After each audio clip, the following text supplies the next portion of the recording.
তারা হিন্দু ভাই বোনদের চেয়ে আরও দ্রুত গতিতে গীতা পাঠ করছে, রোজা পূজা সমান এরকমের কথা বলছে।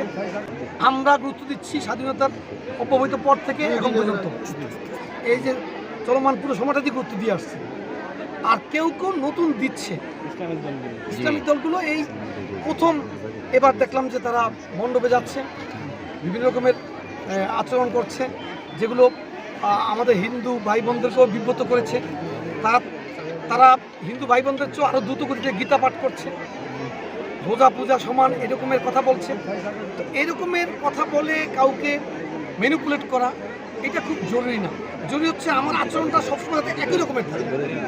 আমরা চাই ভোটের আগে তাদের প্রতি আমাদের যে আচরণ, ভোটের পরে একই আচরণ থাকে। কারণ বাংলাদেশে কোনো বিভাজনের রেখা দিয়ে আমরা নাগরিকদের মধ্যে অনৈক্য তৈরি করতে চাই না। রাষ্ট্রের চোখে সবাই সমান।